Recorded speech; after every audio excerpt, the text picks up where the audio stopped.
yelling into the camera, pretending to have energy that I don't have, yelling at my dog because he's a dog and I don't actually have a dog. What else does Onrie do other than be bald? I don't know. We're filling in. It's the producer's live sale. Filling in for Onrie. It's gonna be a little different than Onrie's show because, well, as you can tell, I'm not Onrie. So let's get right to it.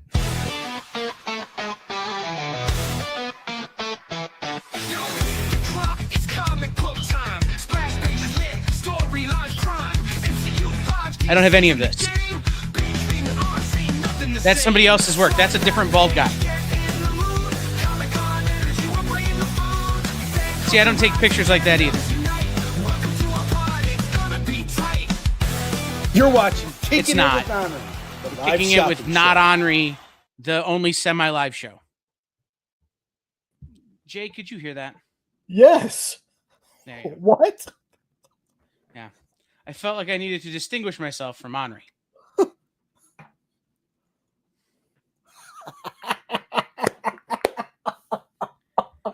Dawn.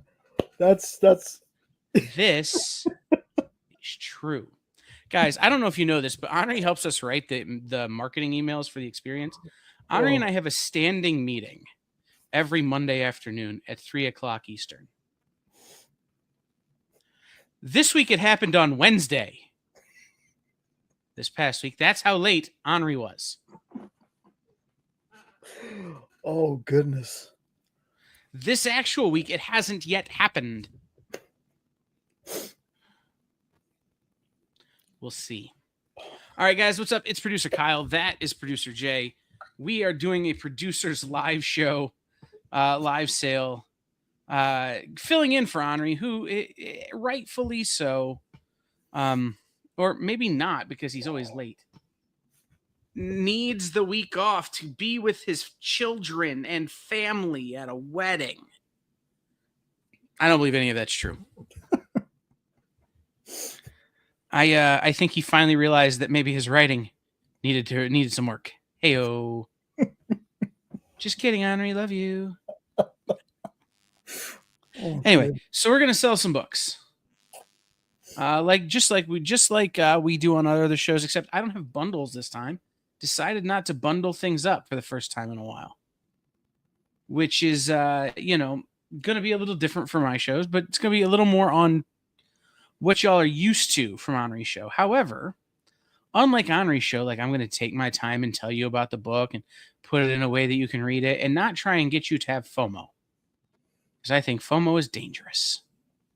That's how people have heart attacks or get trampled to death over a television at a Walmart. So, let's slowly and methodically, rather than rushing, let's switch the cameras over so that we can see the board and sell the comics, okay? Ooh. We're going to do low energy because, again, Onrie needs decaf, and we're trying to show that you don't have to almost die to do this. Okay. So, row 1 and row 2 are going to be $2 books. Row 3 and row 4 are going to be priced as marked. I'm going to try not to put up too much down here. I'm going to try to fill these up. We're going to have a good time. As you could tell by our thumbnail, Jay and I are old-timey cops. And if you don't buy any comics, right to jail. If you don't fill out your form, right to jail. Okay, you see how this goes? I will turn into Fred Armisen from that one episode of Parks and Rec. Let's get started. So we're going to start with, I grab a pile of Black Suit Spider-Man. Hey, Rich. Right off the top, it's Black Suit Spider-Man. What up, Rich? Guys, at 8:30 on Thursday, Rich is going to tell you why he did or didn't like Superman and what young people words they used that confused him. And I'm very excited to hear because hopefully by then I will have still not seen Superman.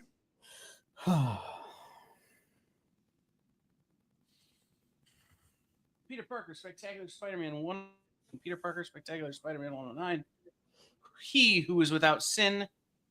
This is one of those storylines that is rather popular from the Spectacular line. So that's going to be $2. Peter Parker, Spectacular Spider-Man 127. Peter Parker, Spectacular Spider-Man 127. The Lizard's Revenge. See, it has the lizard. See? The Lizard's Revenge, Peter Parker, Spectacular Spider-Man 127. $2. Listen. The tarantula is in this book, but this is not the biggest, most important guest star in this book. This is Peter Parker Spectacular. This is Spectacular Spider-Man 137, featuring Black Suit Spider-Man and Tarantula, but also Jesus or Barry Gibb. I don't really know which. The Barry Gibb Talk Show. All right. You didn't think I was going to pull that impression out, did you, Jay? No, but that was so good. I'm glad you did. Peter Parker Spectacular Spider-Man 113. Just another black suit with that guy, who I'm not sure who that is. Again, these are all $2 spectaculars. I will try and move my cord out of the way from my microphone. Get that out. Field of view there. All right.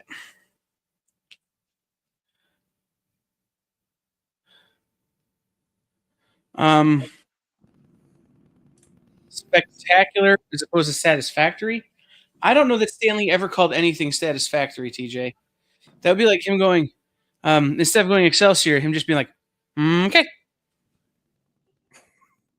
Or like doing a chip, like, yeah, I'm laughing at you. On social media? Yeah, do it, lady. Anyway. Peter Parker Spectacular Spider-Man 118. This is Spider-Man versus the Agents of S.H.I.E.L.D. Spider-Man versus the Agents of S.H.I.E.L.D. A lot of weird random guys on weird hovercrafty things. $2.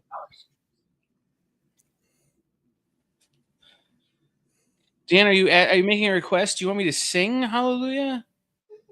Leonard Cohen's Hallelujah? Or are you just saying because Jesus? All right. The Sin Eater Strikes. Peter Parker Spectacular Spider-Man 108. The Sin Eater Strikes.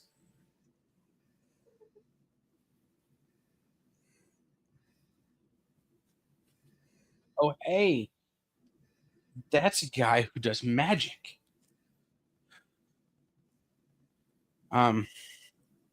Peter Parker Spectacular Spider-Man, the one where he crosses over with Penn from Penn and Teller.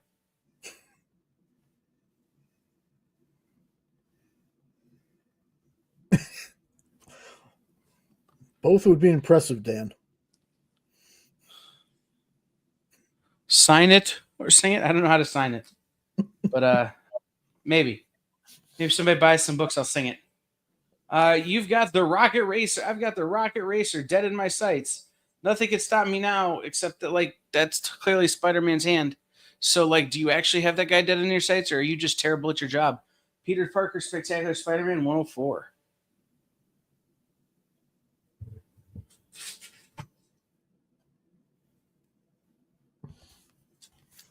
Derek, I don't care about likes. I want super chats. So 10 watching and no super chats? What are you even doing? And it's not 10 watching because we're on 3 different platforms. So a number of people watching and no super chats? What are you guys even doing? But appreciate you being here, Derek. Yeah. Just trying to change the narrative because I'm not Onrie. So we've got to go a different direction with it. Onrie likes. I don't like being liked. I like being super. Super.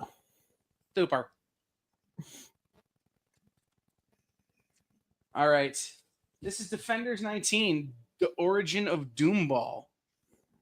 Origin of Doomball. Is Doomball a game or is Doomball a person with a terrible name? Probably both, because it's the Defenders. But this is $20. $20 for Defenders number 19. Second full Wrecking Crew, Origin of Doomball, and Luke Cage appears. $20. Dan, a super chat is where you pay money for your chat to come through in a color. Ooh. Or like it shows up real nice on my screen. And the EXP like gets some of that gets most of that money, and it helps us to like, I don't know, pay for Jenna to not kill Jay. It's always important. Things like that. You know, it's the hush money we use for Jenna. Anyway. Oh heck. Okay. Let's do this. This is Captain Marvel before it was awful, and when it's still dressed like when he's still dressed like a 1980s wrestler. Captain Marvel number 30. Captain Marvel number 30. This is the Controller. Appears the Controller. That's not to be confused with the Comptroller, who is someone else who does it for money, but he does it for other nefarious reasons. The Comptroller. This is there is some water damage on the back, and as I'm feeling it, maybe through the book, which is why this book is affordable. We're going to do it for $25. I do think the water damage would press out. It's pretty minimal. It doesn't affect the color at all. It's just got like a weird ripple in it. And Dan, we don't do this for the money. We're trying something new. You know, we're trying to not be broke all the time. Yeah, it's something we're trying. It might not. It probably won't stick. If I know anything about the comic book business, it definitely won't stick.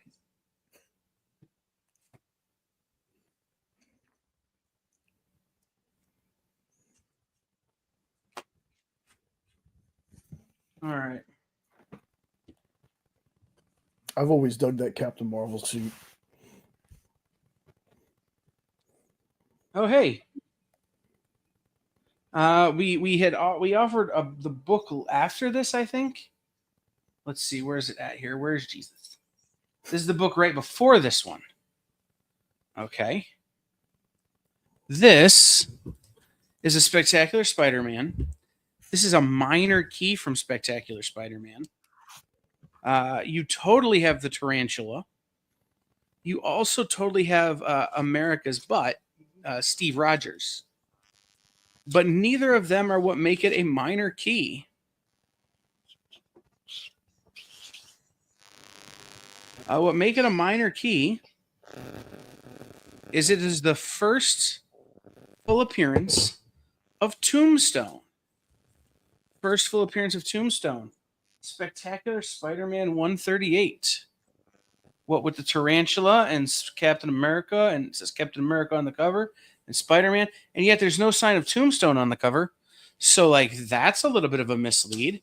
But it is the first full appearance of Tombstone, and that book is $12.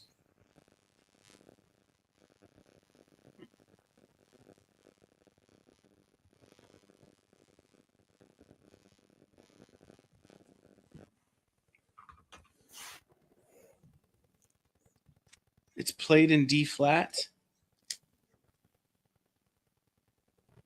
What did I?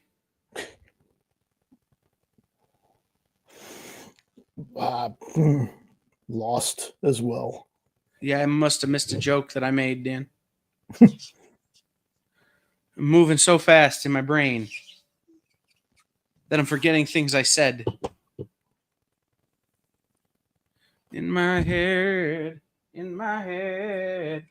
Anyway, Spectacular Spider-Man 158. This book is also a minor key. Spidey Goes Cosmic. This is part of now the strongest hero in the Marvel Universe. The trapster really chose the wrong time to pick a fight.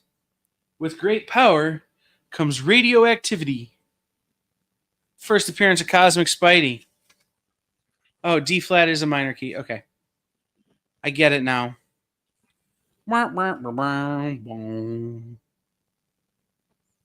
on me. That's $25 for the first appearance of Cosmic Spidey.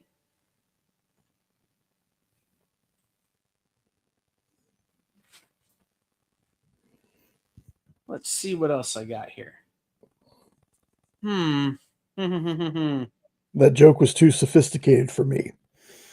It was too sophisticated for its shirt, too sophisticated for its shoes, something else. Anyway, it's a model. You know what it means? It does its little turn on the catwalk. It's gonna be a long night, Jay. Oh, I know, Dan. On a scale of 1 to 2, how was it? Because I don't actually want to know if you liked it or not, because I don't want any spoilers at all. Like, I'm gonna really struggle to work Geek Chat on Thursday, because I probably still won't have seen it, because ain't nobody got time right now. would that Maybe be I'll go Sunday. Would that be the first Spider-Verse? Oh, no, that would be the first Spider pre-chorus. TJ. Fantastic Four. Shock follows shock as death strikes at night. The Fantastic Four are beaten at last. And then so you got like Ben Grimm taking a nap and the Invisible Girl taking a nap. Then Reed Richards is like about to take a nap. And they're going to have someone come and get them out of the carbonite. Because the Skrulls apparently have won. $30. It's also a Magia appearance.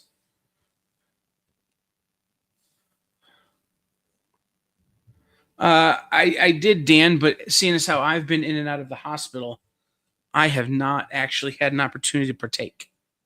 Yeah. Hey, we're not going to discuss how much it's cost me to not be able to partake in terms of dollars.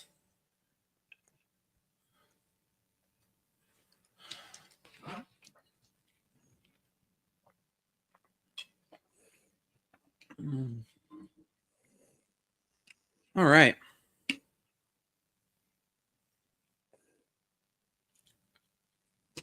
So nobody has claimed anything yet, right, Jay? Right. So I'm still not singing Hallelujah. We will continue to wait.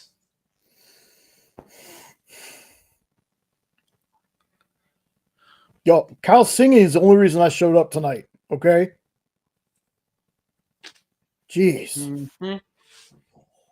It's the only reason anybody ever shows up anywhere, Jay. See me make a fool of myself. Okay. In response to the currently in theaters dinosaur film, here's Despicable Deadpool 289, the one where Deadpool and Cable like are Chris Pratt and that other guy. Despicable Deadpool 289, where they fight a dinosaur. It's $2.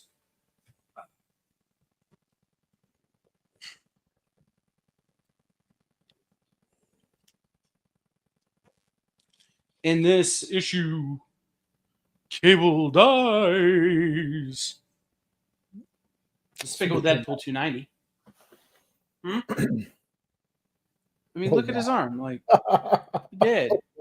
He got crushed by letters of sand. Like, I don't know what more do you want, but he did.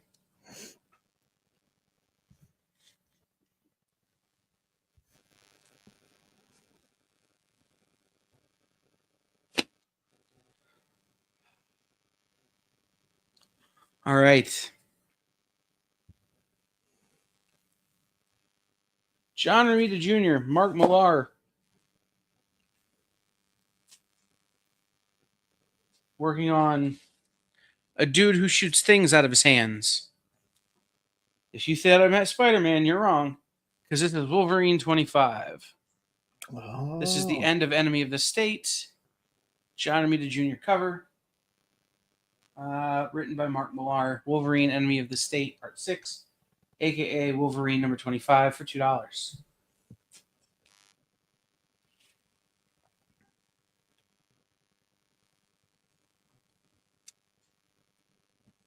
I read that as Dino at first. TJ, and I'm like, why do you have beef with guys named Dean? It took me like way longer than it should have to realize you meant Dino. And I'm waiting for the answer. How much money do you have? Right. If I had $1 for every time I had to fight a dinosaur, I'd have like $3. But it's shocking it's happened that many times.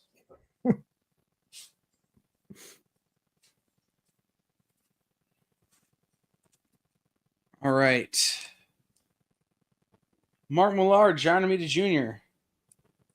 Wow, how did this happen? Wolverine, Agent of S.H.I.E.L.D., Part 1. Amazing Spider-Man number 26. $2. This is a Greg Land cover after Jim Steranko, but this is one of a lot of people's favorite covers of Wolverine in a long time. This is Wolverine number 27. Wolverine, Agent of S.H.I.E.L.D., Part 2. Mark Millar, John Romita. It's a Greg Land cover.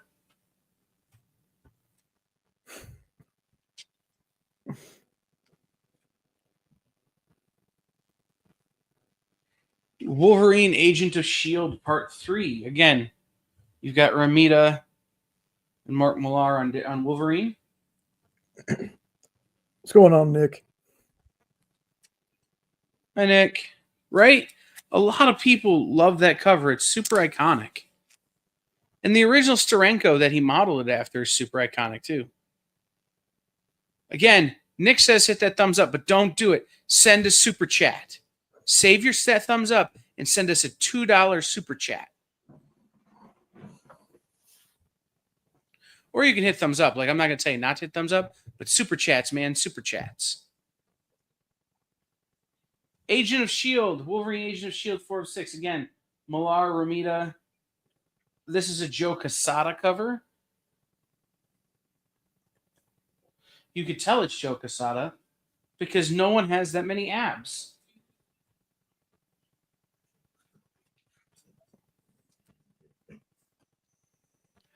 And Wolverine Agent of S.H.I.E.L.D. number 5, a.k.a. Wolverine 30. Once again, John Romita Jr. cover. John Romita Jr. Cover on Wolverine Agent of S.H.I.E.L.D. Part 5, Wolverine number 30. Millar, Romita Jr.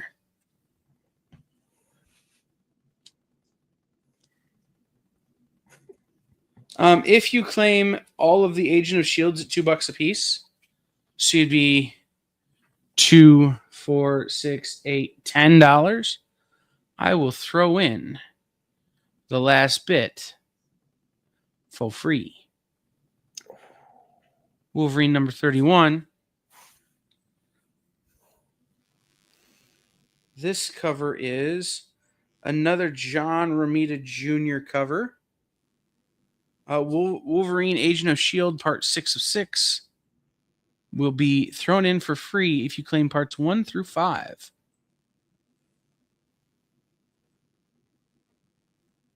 Oh, so Wolverine angry. Other guy angry. Much blood. Many swords. Are those dead people? Who knows?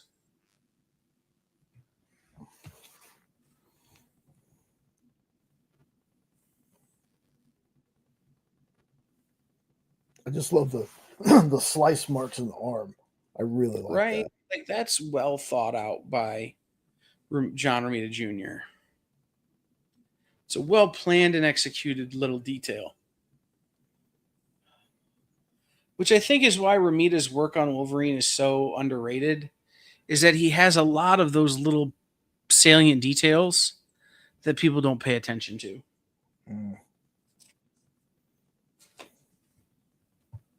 Like even me at this point, I think Ramita, I think Spider-Man, I think Ramita, I think, you know, some of his more recent work, you know. But that Wolverine, man, he just crushed it on. Yeah.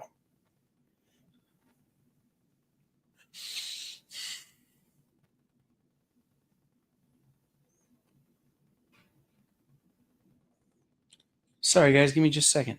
Yep.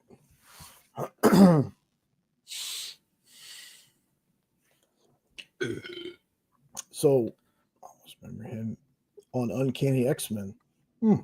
Right, it's true. I mean, his Uncanny run was great too. Jay, can you talk to the people for just a second or run a commercial for me? Yeah, I can talk to everybody for a minute.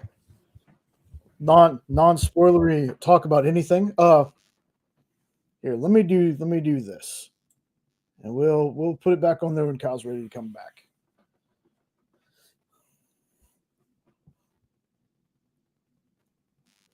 Sorry, catch up with the chat too. So what are some of your favorite Wolverine runs out there? Anybody Wolverine fans out there? I'm always curious to hear.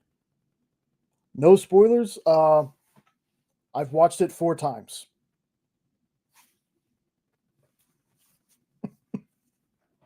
That's the best non-spoilery thing I can do for you there, Rich. Because I'm not even supposed to talk about if I liked it or not.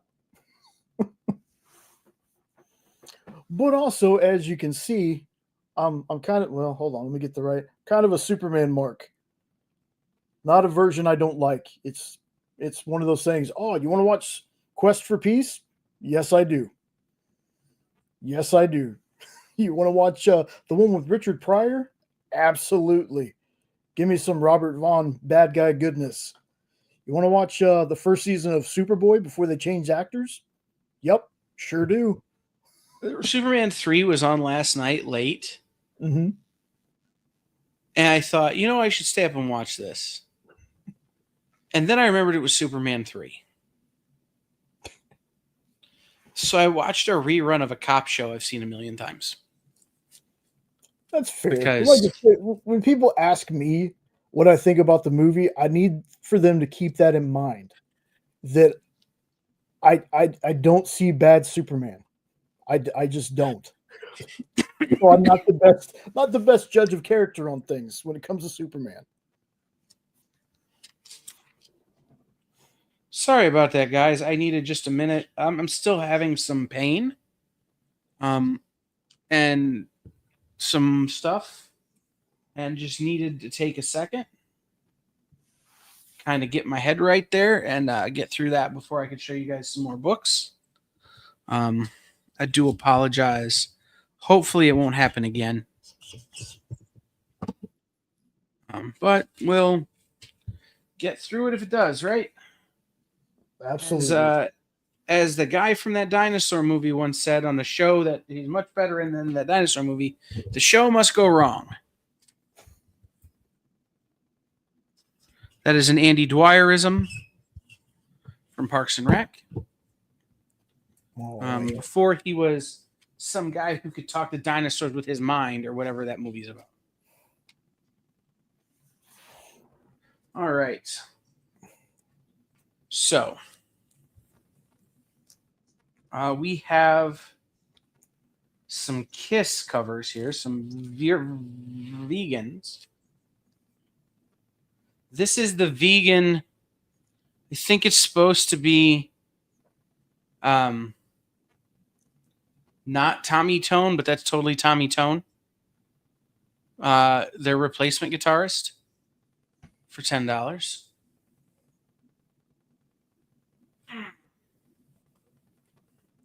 This one where I like this Lucio Perillo cover, but it's like that thing when you're watching the start of a television show and they've like tried to Photoshop actors' bodies onto old family photos, and like the lighting just isn't quite right. Yep. You know what I'm talking about? Yep. This is a $5 Kiss vegan, and you can see what I mean, right? Like the one face is just like not quite lit correctly. That dude front and center looks weird. That's what I'm saying. It's like Okay. they put the point of light in the wrong spot. And then this one is actually Ace Frehley. You could tell because he's wearing a sweater. This is another Kiss vegan for $10. If you need to know what issues they are, let me know and I can tell you. I did not write them down, but I can look. Also for $10, and I have several of these, so if you want to claim a couple, you totally can.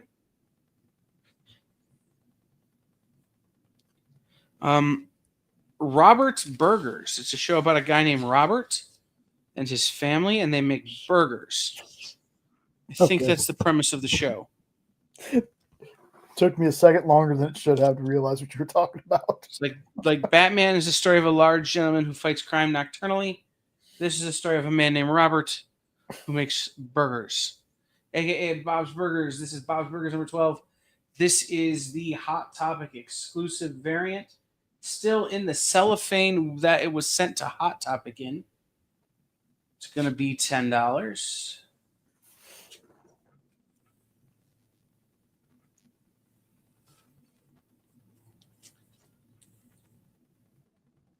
I'm going to show you guys the back of this where I write my price so you actually know I'm making it up. What number is that, Jay?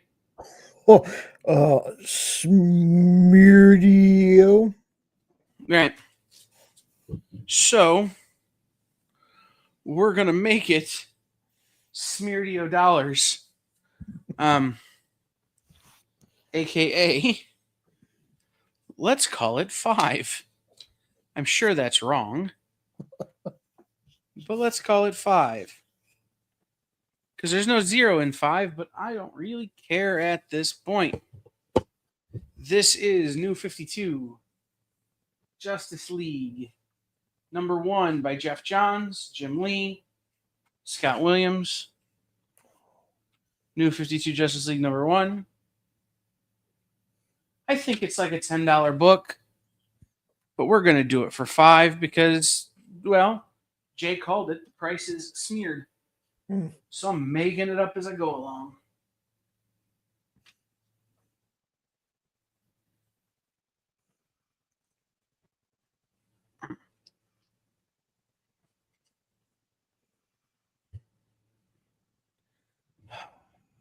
All right.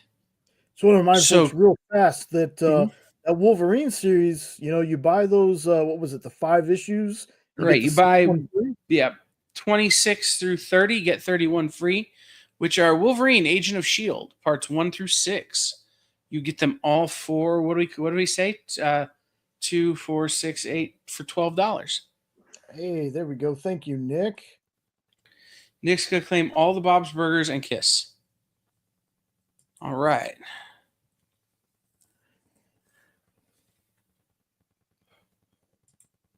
This is the part that's got me worried, Jay. Bending back down to pick him up. Oh, no. This is the part that's got me worried. I'm going to try to not be a 13 on the pain scale. Here we go.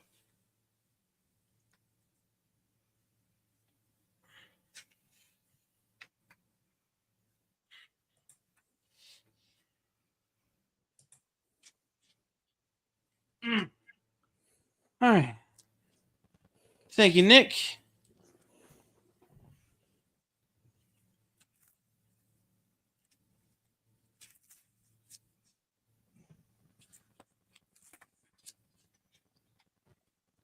It's only about a 7, Jay, which is pretty good. I will take that all day long. Good. Okay, let me get Nick's books put aside here.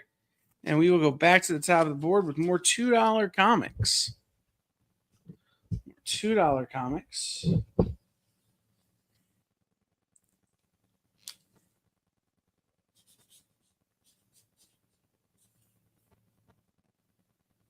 Okay.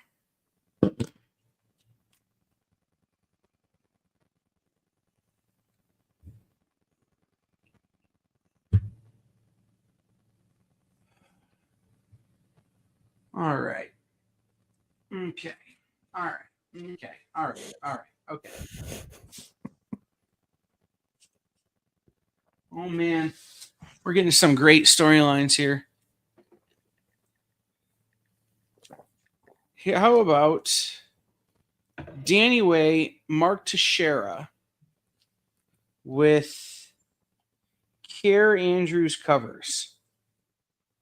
Is that ringing any bells for anybody? Danny Way, Mark Teixeira, Care Andrews covers.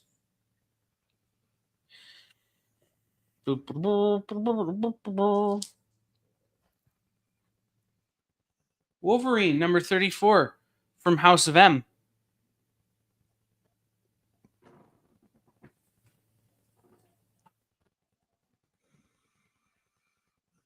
Wolverine, number 35 from House of M.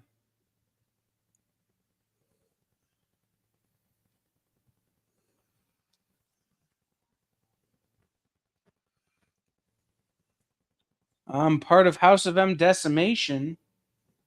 This is Danny Way, Mark Teixeira. This one is a Joe Quesada cover. Wonder if that looks iconic to anyone. Wolverine number 36. Part 1 of Origins and Endings. Wolverine number 37. The one where he fights Silver Samurai again. Again, Danny Way, Mark Teixeira. Yeah, this is another Care Andrews cover. $2 on the Wolverine 37. Part 2 of Origins and Endings. Part 3 of Origins and Endings, Wolverine 38. The one where he's hooked up to the Matrix. $2. Origins and Endings, Part 4 of 5. Again, Danny Way, Teixeira, Care Andrews covers. Wolverine 39. $2. And Wolverine number 40. This is Care Andrews again, but it almost looks like Care Andrews doing his best Alex Ross. This is Wolverine number 40. The end of Origins and Endings. Oh, that is good. Wow. $2. If you want to claim all of Origins and Endings, 1 through 5, I will do them all 5 books for $7.50. They're $2 a piece. I'll do all 5 for $7.50. How's that? Keep the set together. And then in just a minute, we're going to discuss Wolverine's role in Jenna's favorite storyline ever. Can you guess what it is, kids? Oh, man.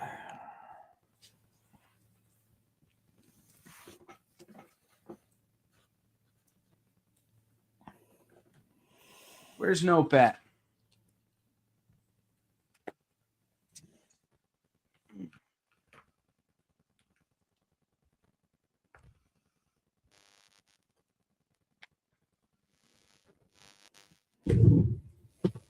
Mr. Nope, are you here? Not trying to call you out, but like if you're here, I have some stuff. Oh, looky there. That might well suit your your in particular needs. Okay. So, yep. Okay.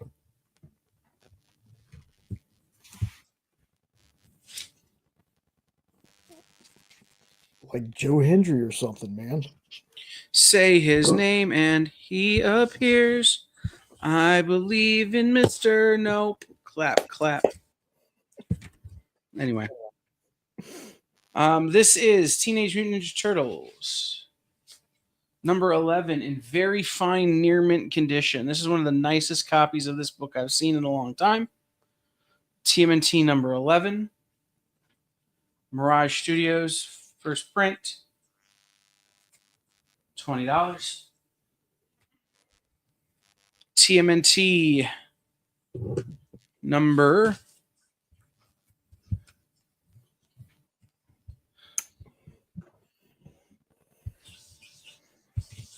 shout out to Fable. That's what I'd be doing if I weren't here. I'd just be lurking on Fable's live. But Onrie was like, hey, can somebody fill in? And I'm like, yes, I can. Because I knew I wasn't going to be well enough to do this yesterday. All right, this is also a very fine, but it's not as near mint. It has two little corner problems, which is why it is only $20. This is TMNT number 13.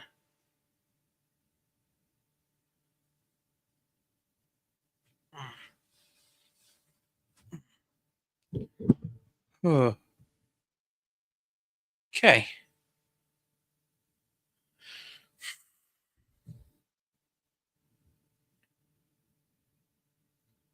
This is a $10 book.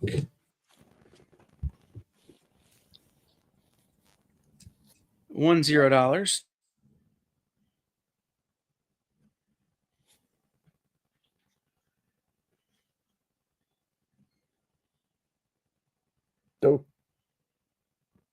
Don't know if that was on purpose or not. No, I just set my marker on my mute button. Okay. MMPR TMNT number 1 B cover.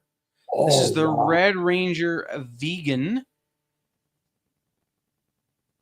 So it's TMNT MMPR 1B vegan first print.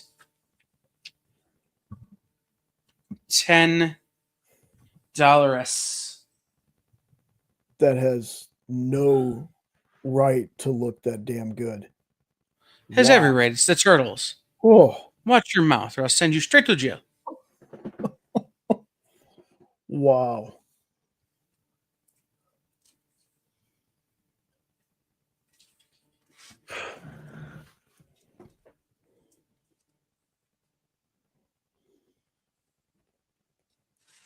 Okay. Going to do a $5 book.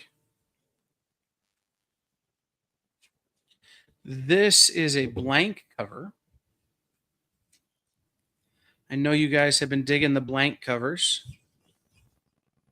There you go. You got it. Nope. Good claim. This is Aubrey Sitterson, Jed Doherty, Free Planet number 1 blank. Free Planet number 1 blank. It's a great story about a planet that has earned its freedom in a space rebellion. But being free isn't all it's cracked up to be. Like when you have to maintain that, it means people are less free. So this is the debate of that story. That's a $5 blank. Mm-hmm.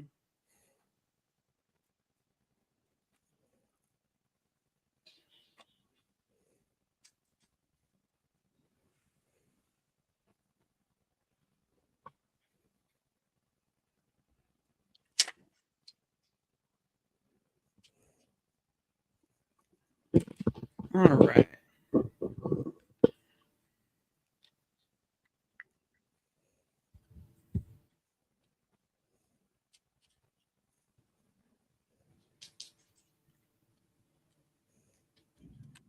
All right, Jay, in about 15 minutes, we're going to take a commercial break.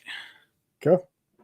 Because I have got to run and pull my antibiotic out of the fridge, or it will hurt so bad that I will not be doing a show tomorrow. Gotcha. So we're going to need to take a break just so I can go do that. Okay. In about 15 minutes or so.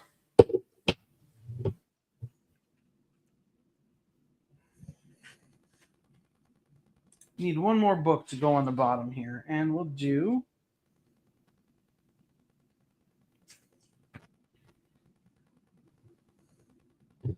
This is one that I don't know if I've showed before or not. But this is a variant of your Bob's Burgers #1. This is the Belcher Girls variant.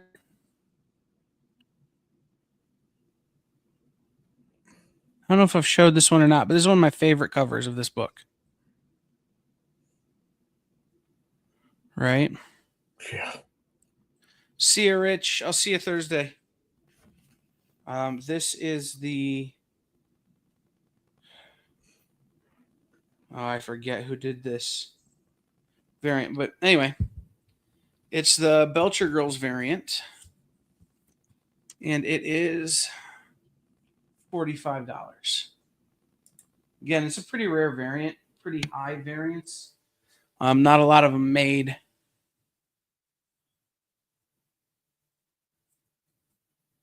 All right, Nick is going to claim the Bob's Burgers.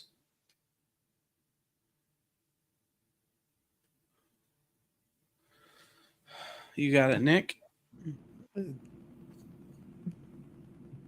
Devin Roth? Yes. Thank you, Jay.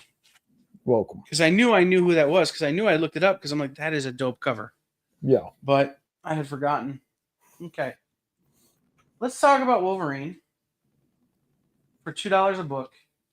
And Jenna's favorite storyline ever is Eddie here, because I feel like Ed needs to poke and twist and Yeah.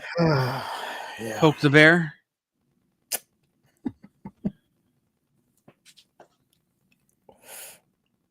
And I'll be honest, these are Humberto Ramos covers, and I love Humberto Ramos's art. But he was doing a thing with faces here that, like, I'm not sure 100% worked until the very last one of these issues. Okay? You're going to see what I mean. So this is Wolverine. I'm laughing at no. Right. So this is Wolverine Civil War. Wolverine #42. You see what he's doing with the faces there? Oh, wow. It's unique. I don't hate it, but I'm not 100% sure it works. $2. Wolverine 43. Wolverine Civil War. $2. See? Mm-hmm. Not 100% sure they work. Wolverine 44.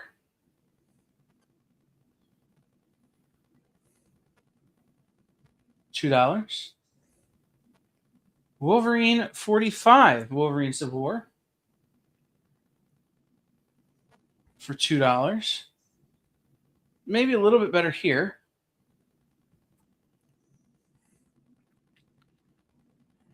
Wolverine 46. For $2.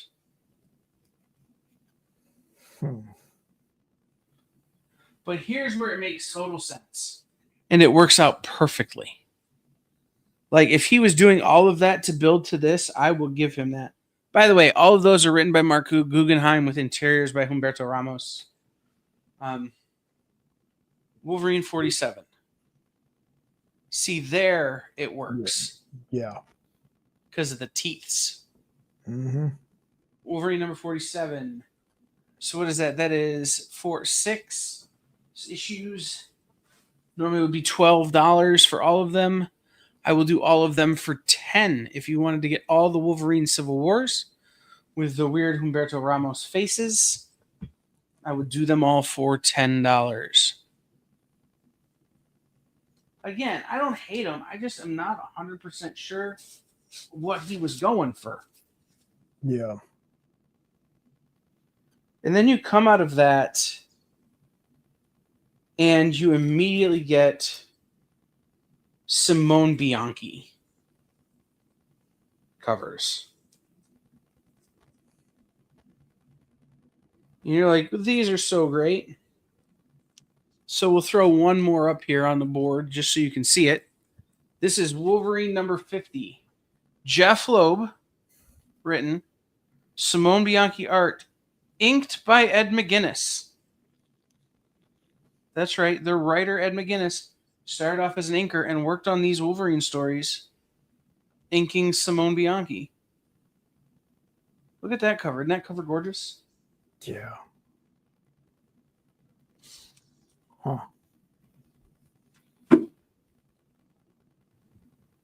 All right. Let's see what else I got here in the box. Oh, hey, that's fun. How about a blank? But this is a blank that I don't think you've probably seen. Written by Mark and Draco with art by Dave Acosta. From Chaos Comics and Dynamite. This is a blank of Chastity number 1. Oh, wow. Only $5 on Chastity number 1 blank.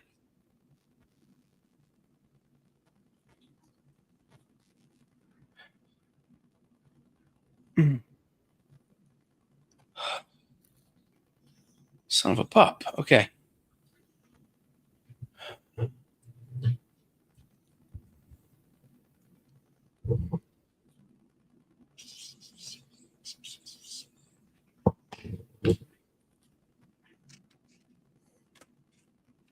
This is another variant that is a con exclusive. I think this is once again a Roth cover. I don't 100% know because I didn't write it down and I don't see his mark, but I believe it is a Roth. This is from when Bob and the Belchers went to the Equestronauts convention, right, which is BronyCon for those of you who live in the real world. This is Bob's Burgers number 1, Baltimore Comic-Con exclusive. Baltimore Comic-Con exclusive. $35.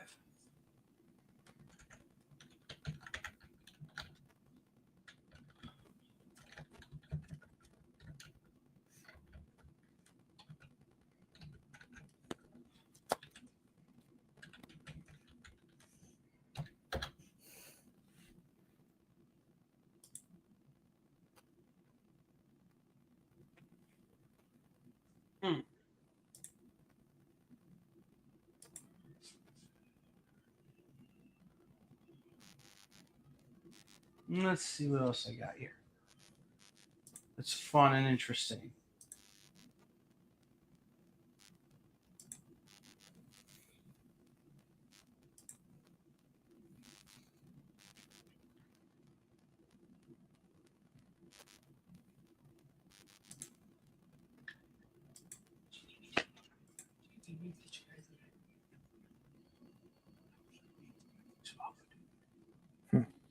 Okay.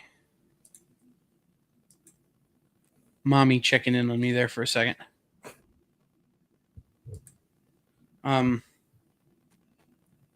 Ooh.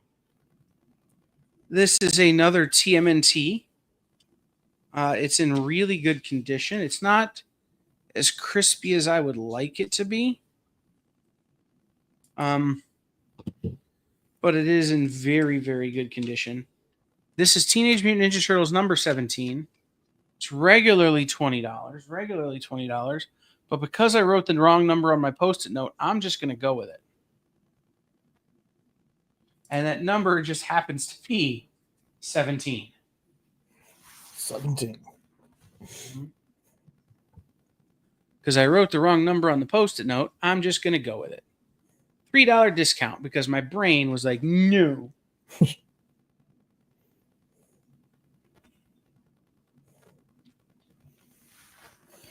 All right. Jay, I'm going to put up 2 more books and we're going to take a quick break. All right. Tony Gennaro, if I'm pronouncing that right, for that Bob's Burgers cover?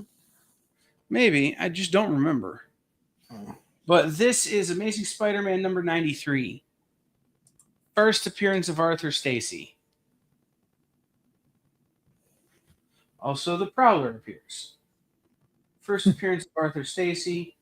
Gwen's dad.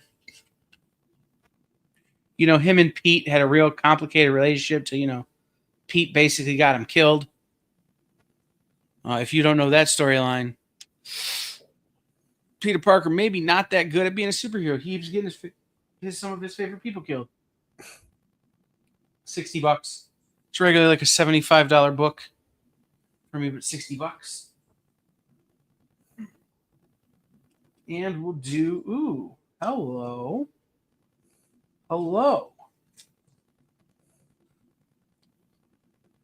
I forgot I had this. This book was really, really high at one point. And it's come back down to exactly what I predicted it would be worth way back when people were paying 10 times this for it. At the height of the pandemic, this book was like, I don't know, like Lululemon bog bags are to white women, the comic book flippers, or whatever, the newest color Stanley are to white women, for comic book flippers. And then like it leveled off and became what it should be worth. And I think this is a fair price for it. I think it's an important book, but I do not think it was a $100 book. This is Venom number 2. Donny Cates, Ryan Stegman, Venom number 2.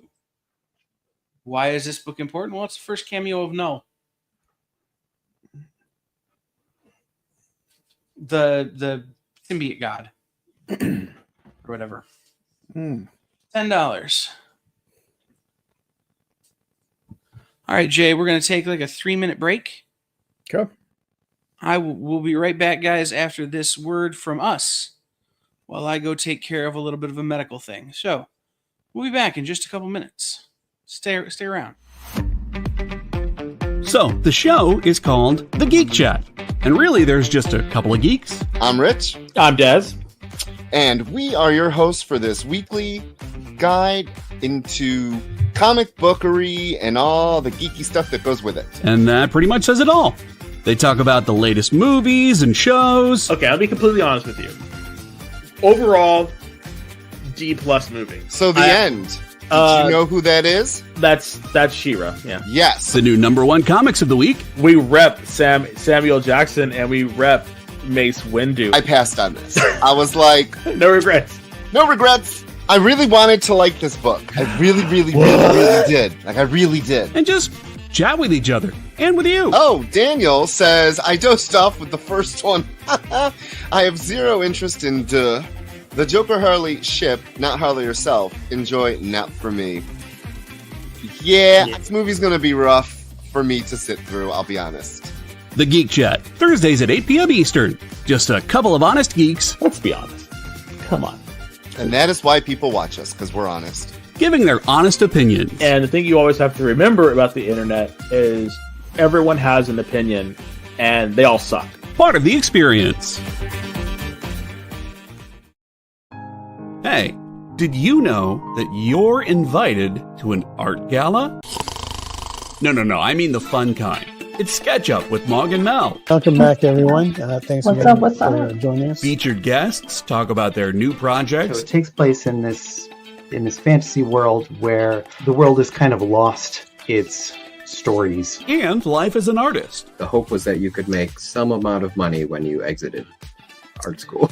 while the ever-changing artist panel draws new works live in front of your eyes. Oh, I like that. Working on the And shadow. sexy. Sex, dude. You still got a little bit of time. Ooh, Phil, that's dope, dude.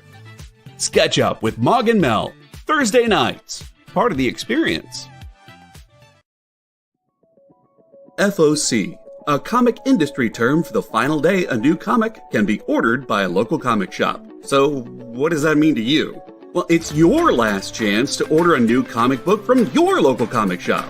Order up! The FOC show will go over every book that's about to be cut off every Friday afternoon. I'm going to highlight some of the stuff that I think is really worth paying attention to, so that you can put in an order at your LCS for as many copies or as many variant covers as you want. Sometimes the store needs to know to up their orders. Never miss out on a popular comic again. Order up, part of the experience. Sure, comic books are beautiful, but underneath, there's something more authentic and exciting. The original art. See the pencils, the lines, the shading, as if you were there in the studio watching the artist work. Getting a peek at comics' backstage is easy with the original art experience. All right, Friday night, guys. Thank you for being here.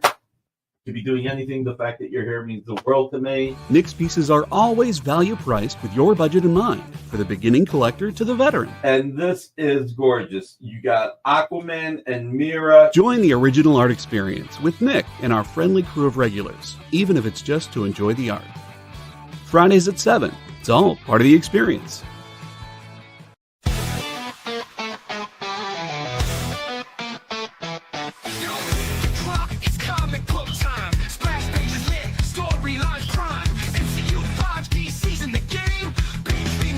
This song has too much energy for the show that's actually happening.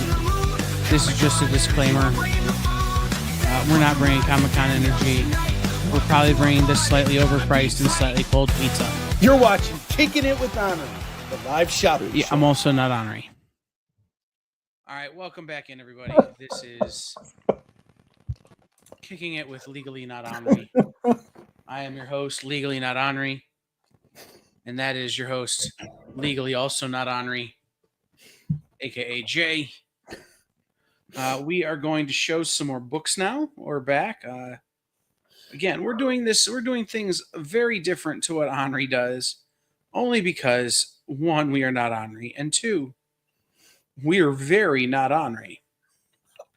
So, just be on the lookout for that. If you were expecting the normal, I hate to be that guy.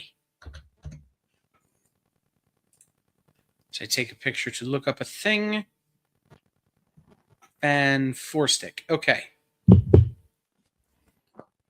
I suspected that might be the case on this particular book. So we're going to hold off on that. And we're going to do Star Wars. Luke Skywalker's dad, number 28. Creepy. The one where he's talking to that girl who is technically his daughter, but he's being creepy about it, which makes me think maybe we should call CPS in the future. $2. Web of Spider-Man. This is an annual from the Evolutionary War.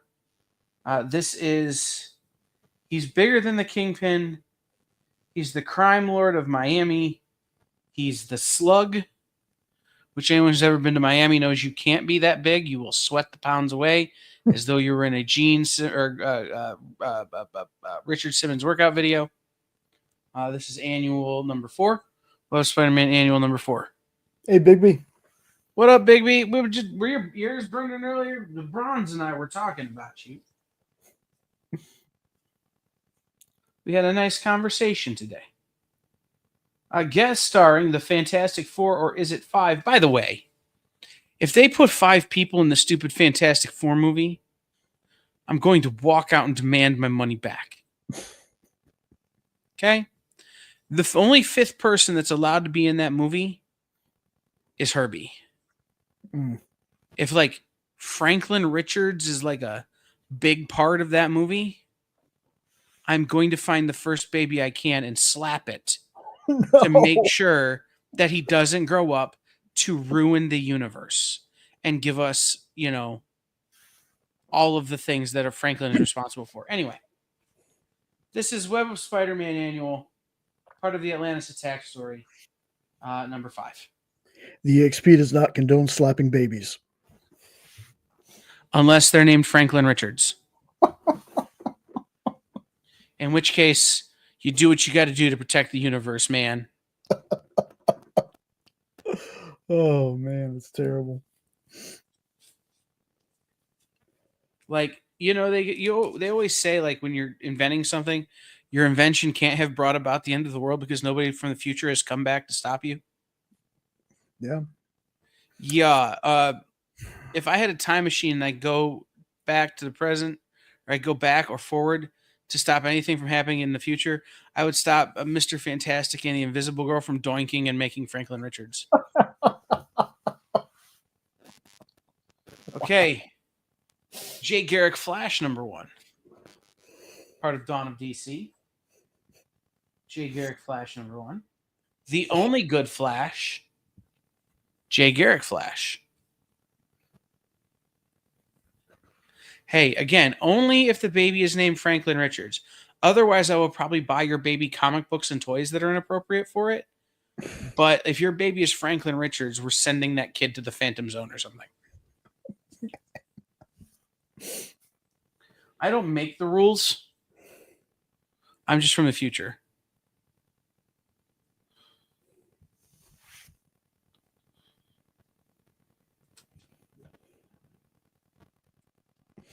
Batman. From the ashes of Joker, from Joker War, a brand new day, or rather a new day because you can't call Batman a brand new day. This is some Tiny Onion Batman 101. It's a Tinian. Who did that cover? Oh, that's a March cover. Okay. I see you. But that is Tinian Batman number 101 for $2.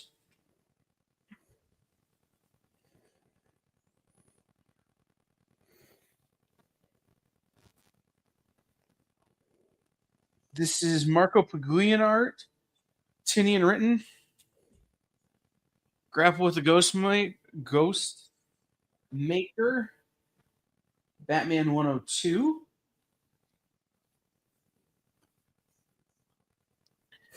Ghostmaker versus the Clown Hunter for the soul of the city. Are we calling Batman the Clown Hunter now? Like, has he been reduced to just hunting the Joker? Or is this like a Batman has found himself in the It universe situation? Batman 103.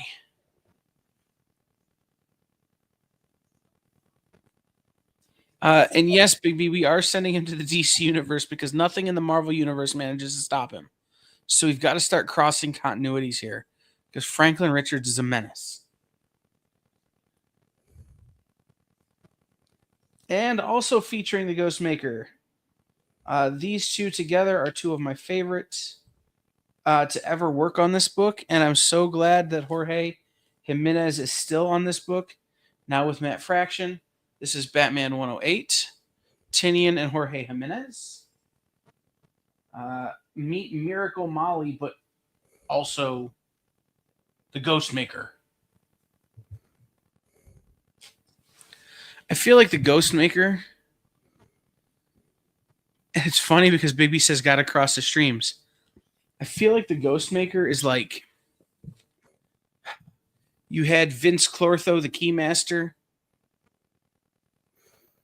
You had, Dana Barrett, the Gatekeeper. And then, like, somewhere else, like, you just had somebody who was just, like, not involved at all, but, like, was supposed to be, who's, like, the Ghostmaker. All hail Gozer the Gozerian. Thanks, y'all. Now I want a Batman Pennywise Batman Ghostbuster book.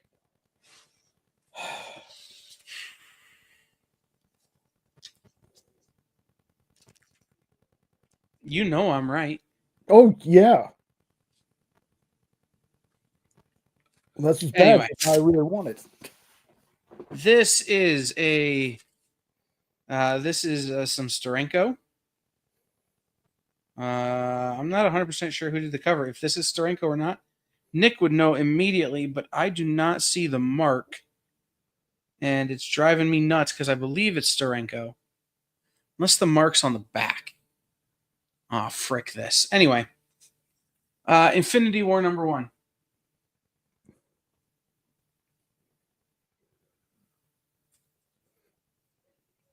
$10.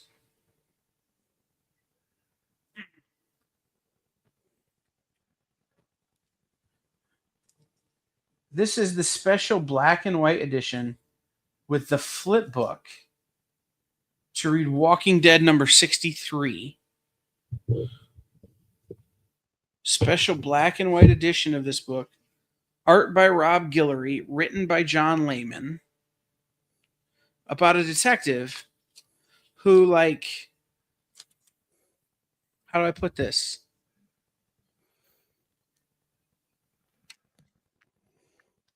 Correct, baby. Are you the Coast Maker? Anyway, this is a special black and white reprint with the flip over edition of Walking Dead 63. This is Chew #1. Again, Chew, if he eats your flesh, he can see your memories. And usually that involves how you died, which makes him a good cop. Such a great $20. Ed, you weren't here to troll Jenna, and I'm disappointed in you for that. We had a whole run of Wolverine Civil War. All 6 books that I offered for $10 of Wolverine Civil War. And I'm like, where is Ed? I need him to troll Jenna right now.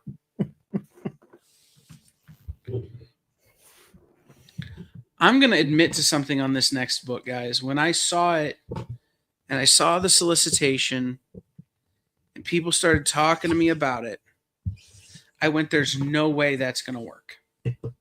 There's no way that's going to take off. Who wants that book? Why do they want that book? But sure enough, it has gone absolutely bat crap crazy. This is a 3rd printing of this book.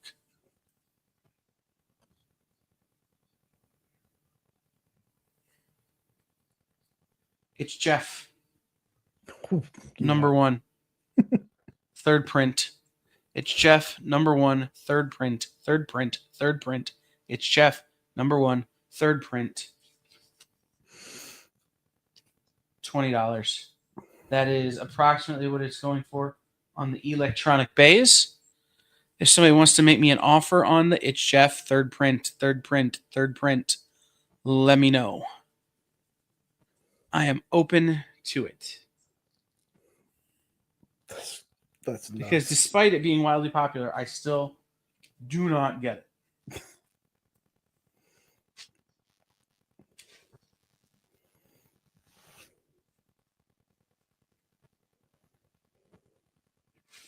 All right, here's another Bob's Burgers variant. First appearance of the cast in comics.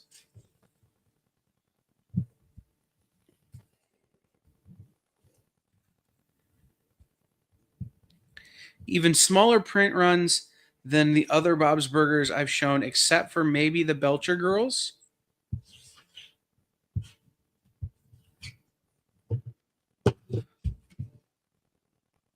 And I'm going to ask a little bit more because of what's on this cover and me not super wanting to sell it, but me super needing the dough. Okay? So understand that this is one that I'm not really anxious to sell, but if you buy it, I appreciate it because I could use the money.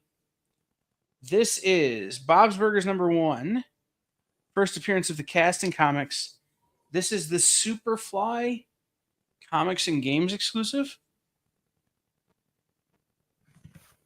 There's their logo, Superfly. This is my friend Tony's store, Tony and Jared, in Yellow Springs, Ohio, a town that many of you may have heard of because it's where Dave Chappelle lives and is currently actively ruining. But it's where Dave Chappelle lives. That's where his farm is here in Ohio. Is in Yellow Springs, which is where Tony and Jared's store are. You could see their store right there. Superfly. Great dudes, great dudes. I've known them as long as I've been a professional retailer. We've had each other's backs for the better part of 2 decades now. Great dudes. I can't say enough about that shop. But that's a $25 variant. And again, because it's beef squatch, like I'm not like itching to sell it.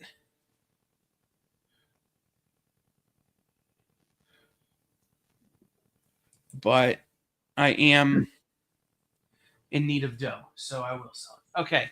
The Chew, Alan, is the black and white special edition of Chew number 1. It has the Walking Dead 63 flip book in it.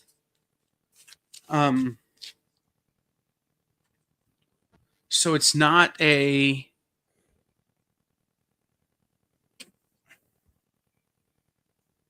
it's not like it's a second or third print. It's a special reprint that came out before Chew went into trade to promote Chew and Walking Dead.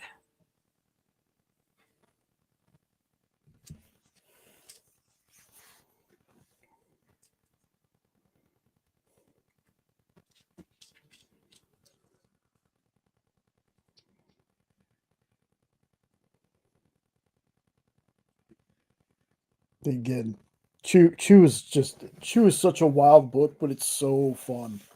Mm-hmm. It really is.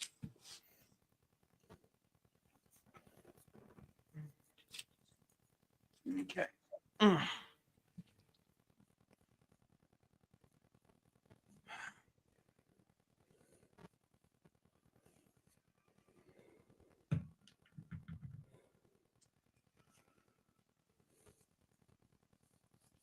I need one more book to put up here.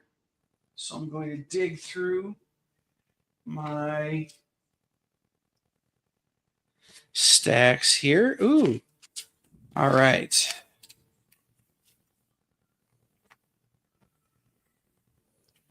Nick, I got one more for you, man. One more for you. I don't know if you have this one or not, but I got one more for you.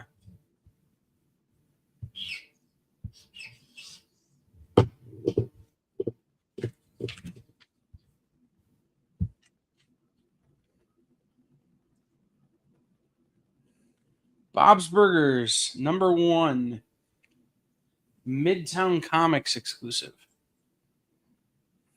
So this is see the show, read the comics, Midtown Comics, and the talk bubble from Linda or from Gene. From Gene is steaming manhole cover. That's also what I call my underpants.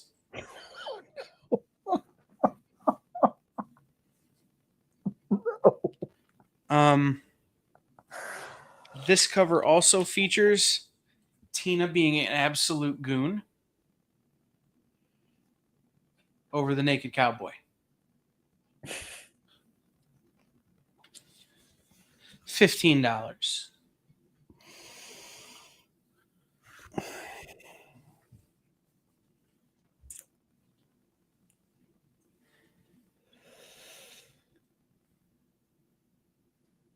All right, you're good, Nick. No problem.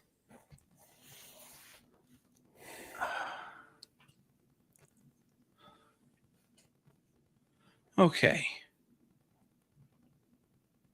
All right.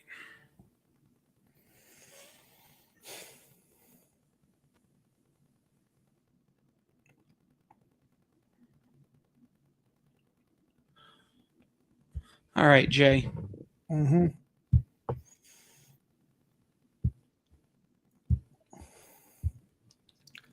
Guys, I'm going to be honest with you. The pain is getting to be kind of a lot. I'm not at 1,000%. As many of you know, I've been pretty sick the last few days, last couple of weeks.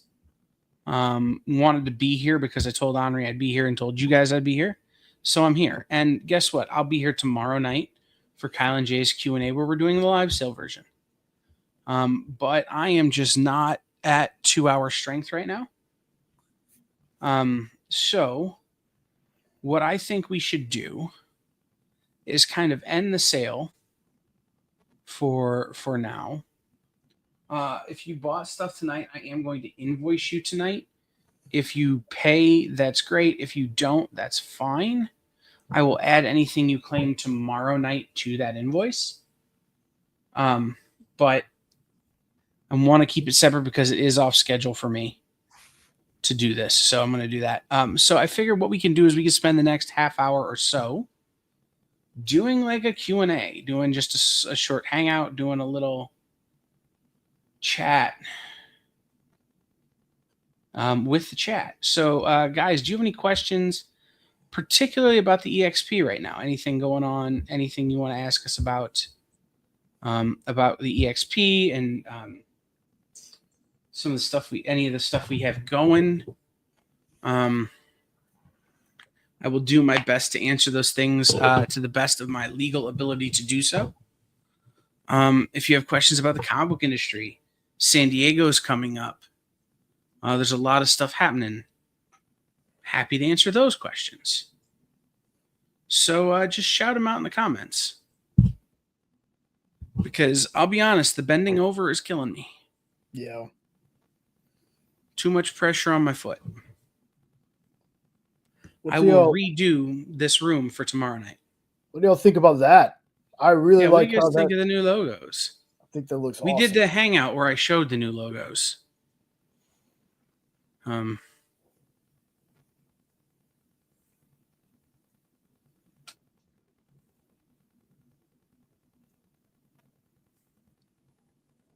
Sorry, I need a Powerade. I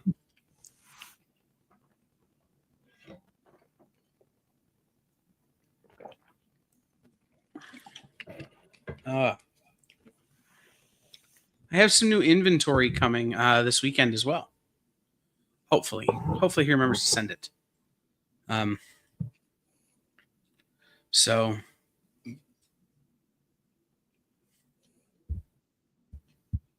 yup.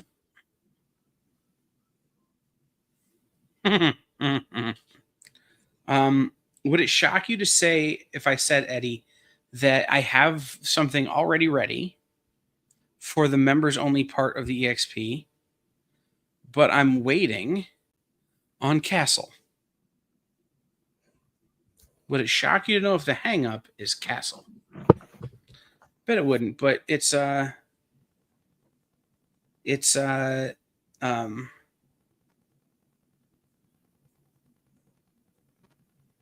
tough fit. Right now we need to get we need to get him in. TJ or Mr. Nope. I've worked with almost everybody over on CBSN, so you can reach out to me and tell me who it is. But the short answer to that is right now, for any show we add, we have to subtract something. We are maxed out on producer hours. In fact, just so you know, if it's a show that Jay and I are doing, I'm producing the show and I'm not billing for it. Right? Like, that's just the situation. So, like, when we replace eventually Kyle and Jay's Q&A with something, the hours that I'm giving up will be done in that show, right? So we have to, for anything we add, we have to subtract something right now. That's not to say that will always be the case. And that's not to say that it will even be the case for that long. But at the current week, the current moment, today, everything could change tomorrow. It really is kind of the situation. We're not looking for new shows. Once we get Castle and his group onboarded, then we'll start investigating other opportunities where we can make up some time.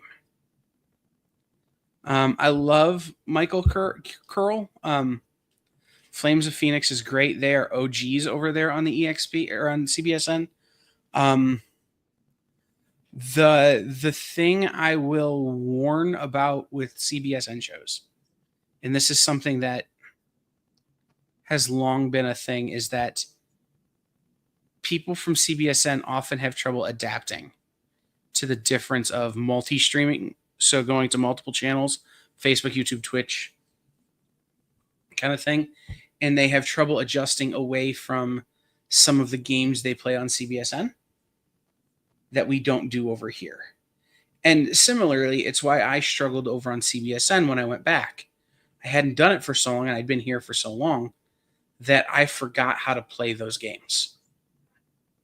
Right. The other thing, and it was evidence with Chris when he was here. Country Roads, right? And it's a little bit of a problem that Jen has. When you've built your platform to be Facebook,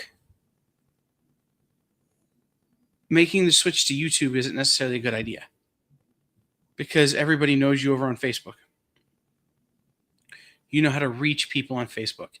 You don't necessarily know how to reach people on YouTube or on Twitch. So again, I love those guys and I would love to have them on, but I would need to work with them probably pretty significantly to get them brought over.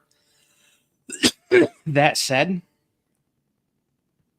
of the shows I want to add, they were already third on the list. There is another shop that's already doing YouTube stuff that kind of understands the YouTube game that is just below Castle and his crew.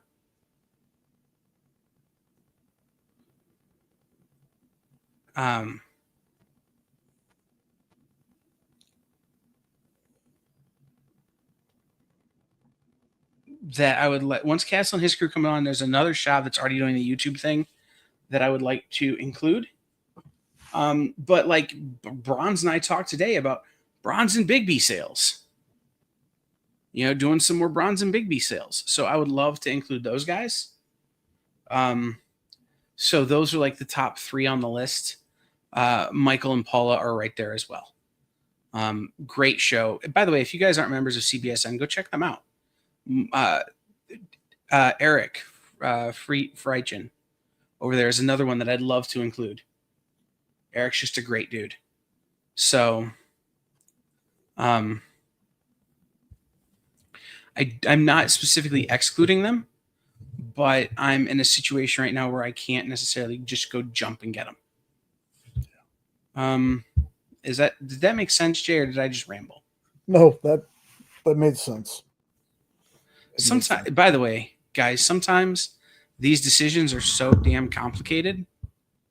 I kind of regret my job. Like, I don't like making those complicated decisions and to say like, hey, you're not ready yet. Eric and Esperanza are great peeps.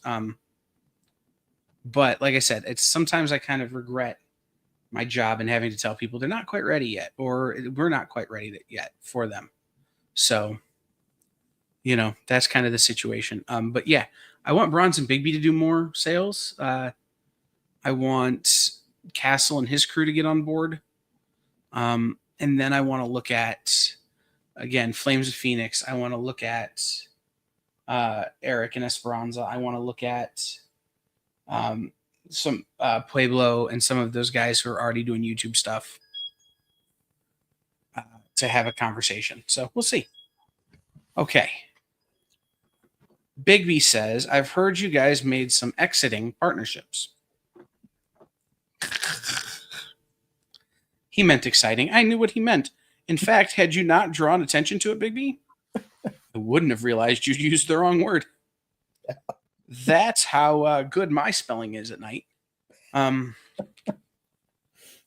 the way, if you guys ever see a title of an EXP show spelled wrong, it's because I made it at like midnight, 1 a.m. in the morning, and I've forgotten what words are. Yeah. But we have made some exciting partnerships.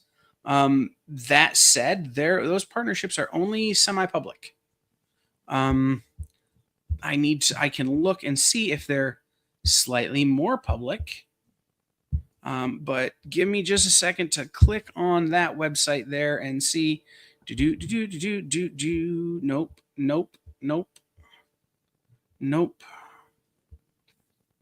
Nope. Huh.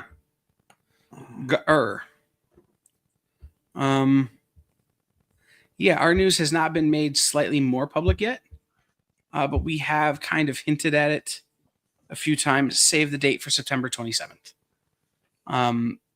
But we will. They've been soft announced, Big B. Yeah, I was calling for him actually. No, I'm kidding. It was the website that has our big public announcement hasn't published it yet. And every time I saw a little blue logo, I got excited and I went, nope. Damn it. Anyway.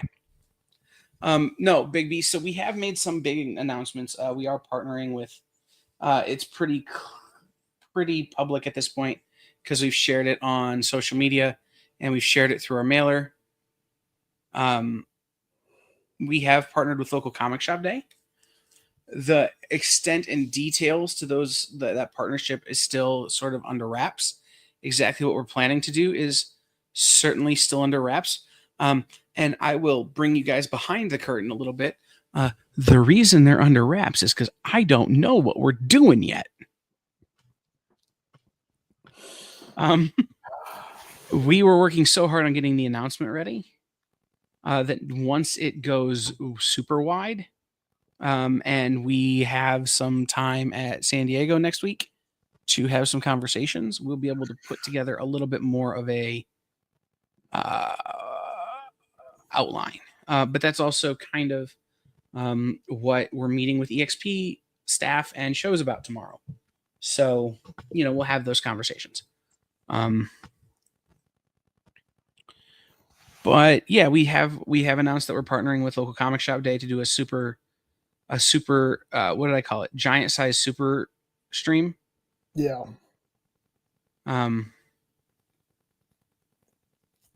So giant size mega stream, something like that. I don't know.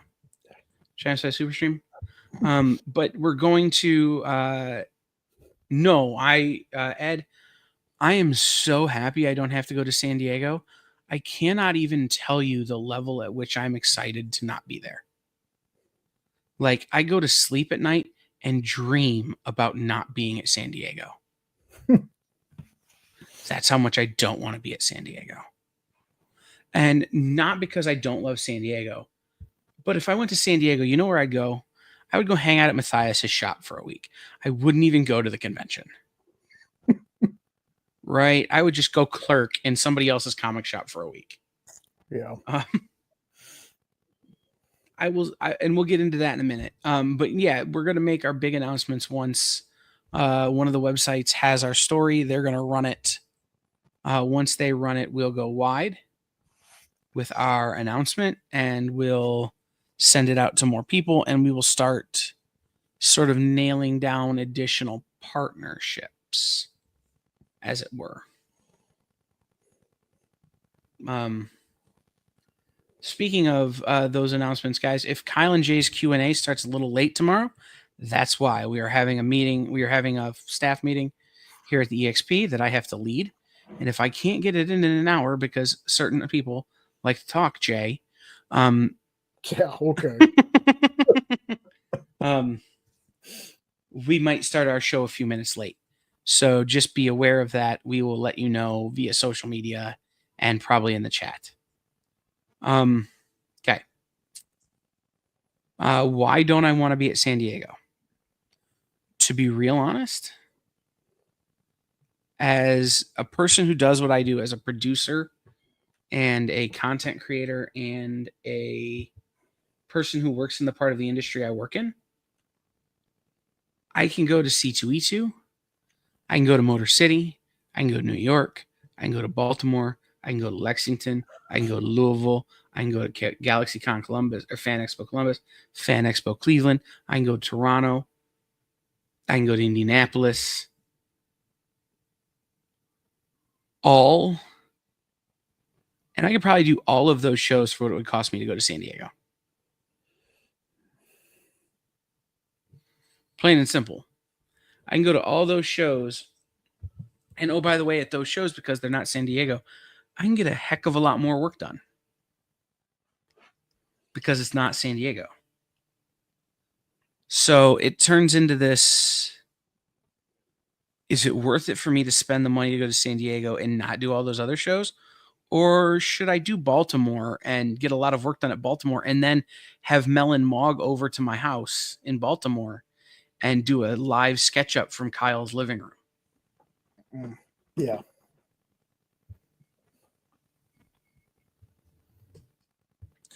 You know, it's a game you have to play and you have to make a decision, right? With my job. So I love San Diego and I would love to go back, but I don't love San Diego and I don't want to go back because I can't get anything done. If I was just going as a fan, I'd be there in a heartbeat.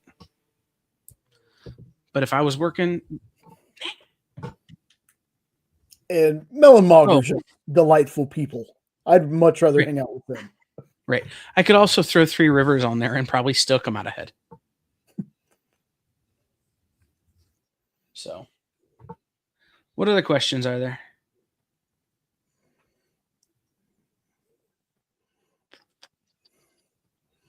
Hosting a variety show. Oh, okay. I do have a like teal suit with a frilly shirt for Jay that I'm going to send to him for when he hosts his variety show, and one of those long microphones with a ball at the end. Yes. And white patent leather shoes. Ones where you hold it all the way down here and the microphone still like up here. Mm-hmm. And we're going to make Jay ask people about the weirdest place they've ever read a comic book and not made whoopee. Baltimore is looking good this year. And in fact, I need to nail down my Baltimore plans relatively quickly. I would probably nail down my Baltimore plans early next week. TJ. Pineapple on pizza. No. Pineapple doesn't belong on pizza.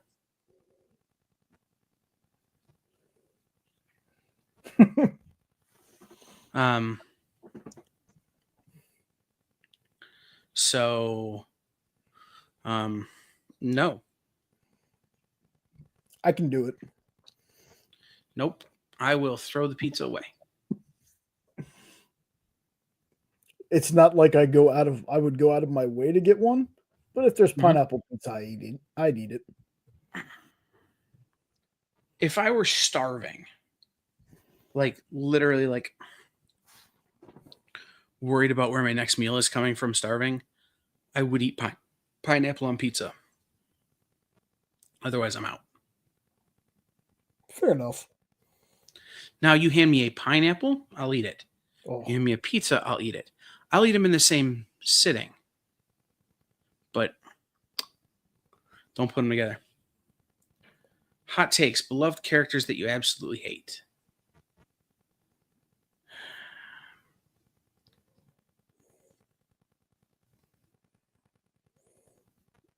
I hate absolutely every portrayal of a Marvel comic book character in film.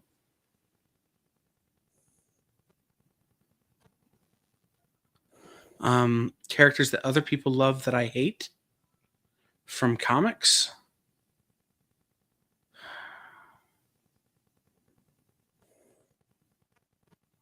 Jason Todd. Really, any of the Robins who aren't Dick Grayson.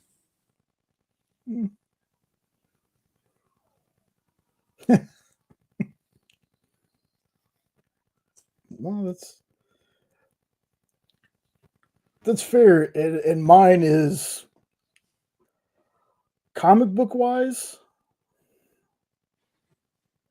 Not a fan of America Chavez or Riri Williams. That her name? I don't remember her name.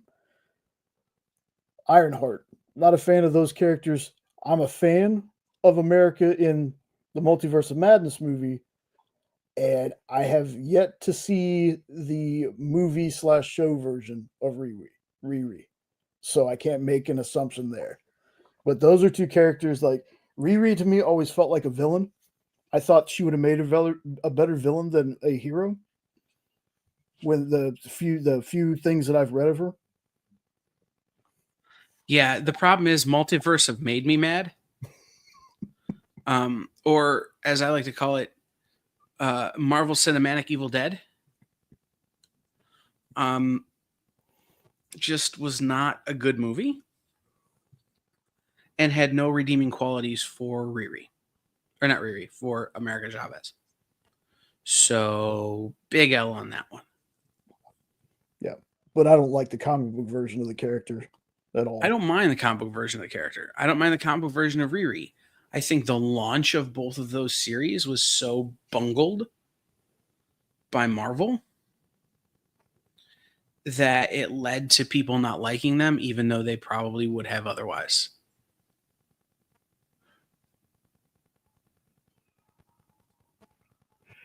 Interesting.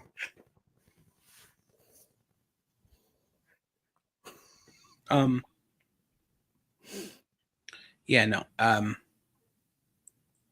think if Marvel had launched both of those series properly, I think you would see much more beloved takes on those characters, right? Mm. I think both communities are underserved in comics and would have come out in force had Marvel not just absolutely punted it. And they're doing it again. I don't know if you guys know this, but Marvel is doing a big event coming up. And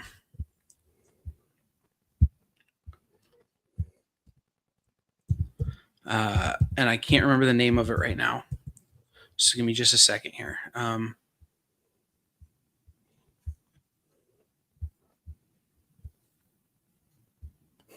me see if I can read it, if I can find it here. Age of Revelation. And the way they have announced and rolled out this book has been so bad that I actively on the FOC show called out Marvel's head of direct market sales and said this is why people don't trust you. Wow. Yeah, it is fantastically bad. I want to like it because again, it's a new play on Age of Apocalypse.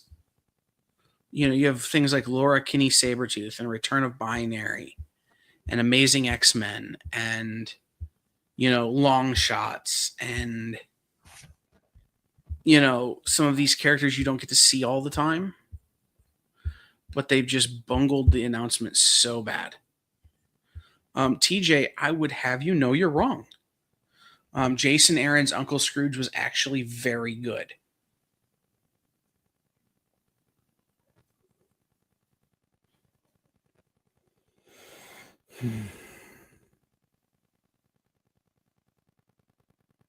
Yeah, TJ. Jen got one copy. That's why it's a problem. They were everybody was made aware on Wednesday. Like an email went out on Wednesday that you had to order this book by Wednesday to get more than one copy, to get more than your one comp copy. So God forbid anybody be busy last Wednesday on Wednesday in comic books. Man. And then even shops like Matthias's who got the email and were proactive about it are getting allocated so hard that they're not getting enough copies for what they need. So it just had the whole thing has been bungled straight up.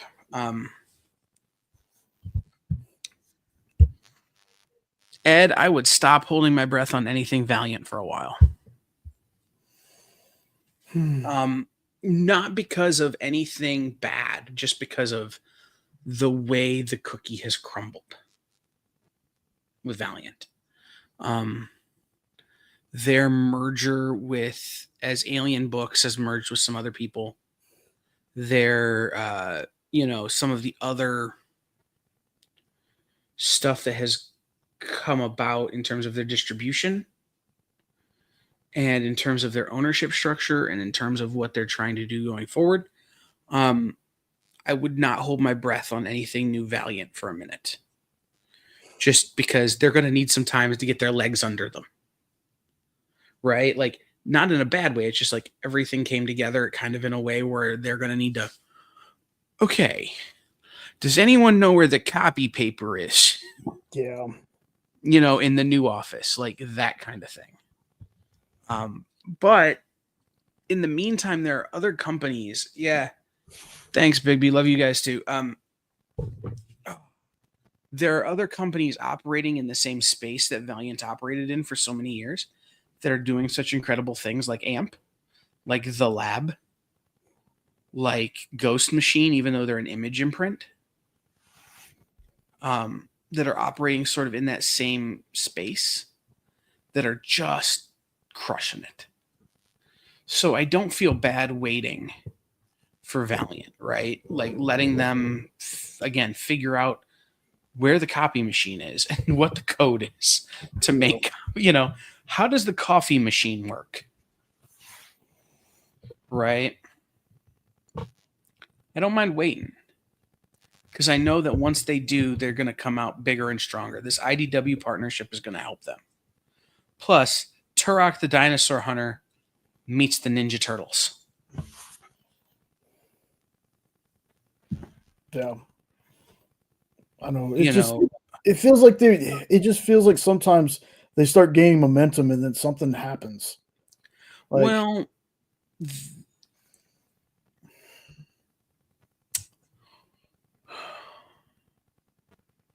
how do I say this in a way that's not so totally offensive to Valiant fans or to Valiant itself?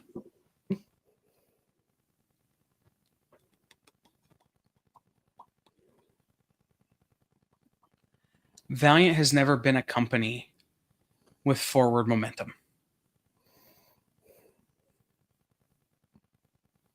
They've never been a company that really got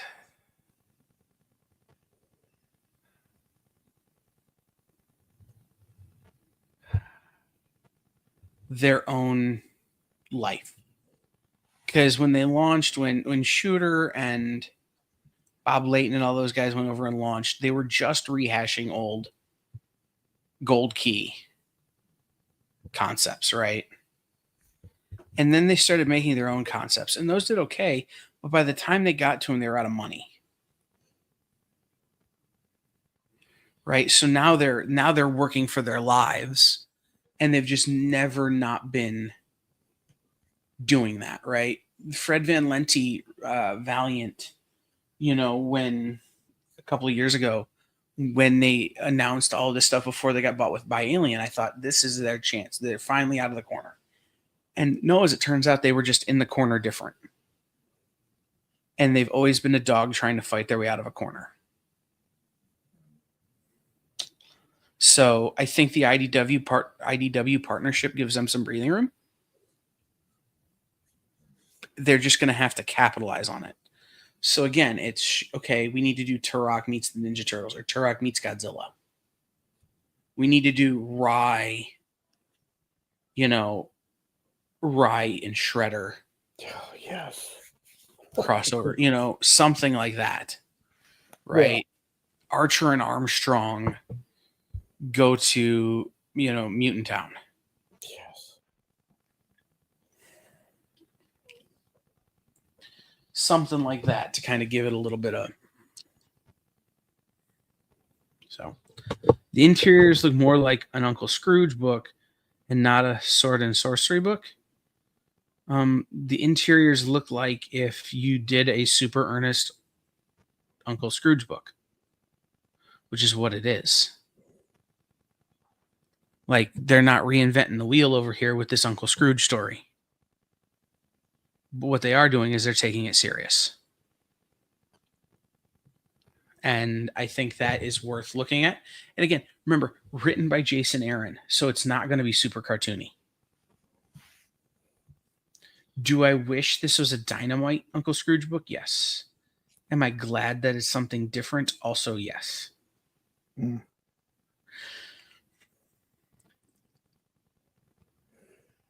All right.